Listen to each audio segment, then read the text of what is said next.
নমস্কার বন্ধুরা, কেমন আছো সবাই? ব্রেক স্টোরি আরেকটি গল্পে তোমাদের সাদর আমন্ত্রণ জানাই।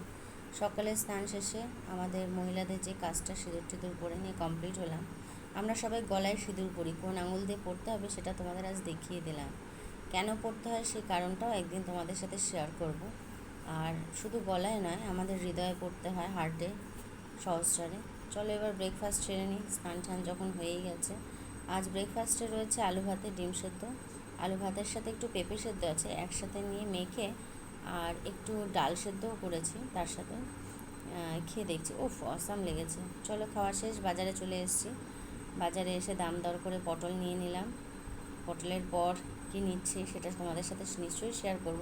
পটলের দামটা তো বেড়ে গেছে, 60 টাকা করে কেজি। চলে এসেছি গাজর নিতে। আমার গাজরটা প্রতিদিনই লাগে। তো এখন তো গাজরের দাম তোমরা জানোই, বাজারে কী অবস্থা, যেন প্রত্যেকটা সবজিতে দামের আকাশ ছোঁয়া দাম। যে যেরকম পারছে সে সেভাবে দামটা করছে, রেখেছে। তো গাজর 80 টাকা করে নিলাম। পেছনে দেখে নিচ্ছে একদম পচা টচা, যা পারছে। আর চাই ওকে একটু ঝিঙে খাওয়ার ইচ্ছা হলো আজকে। তো ঝিঙে বাজারে একদম শেষ বাজারে আমি এসেছি। সকালে ব্রেকফাস্ট করতে করতে এতটাই লেট হয়ে গেছে।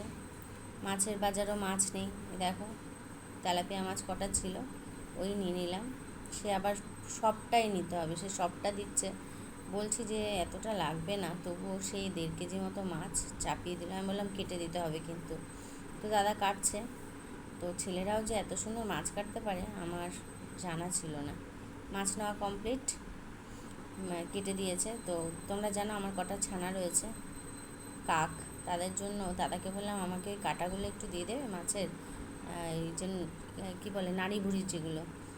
তো দাদা বলছে হ্যাঁ, কেন দেবো না। তো উনি প্যাকেট করছে, আমি প্যাকেটটা নিয়ে রেডি হয়ে দাঁড়িয়ে রয়েছি। কারণ ডবল প্যাকেট না করে নিলে গায়ের মধ্যে একটা মাছের কেমন একটা জল থাকে, হাতে গন্ধ লেগে যাবে। তো এই হচ্ছে আজকে সকালের ছিল রুটিনে।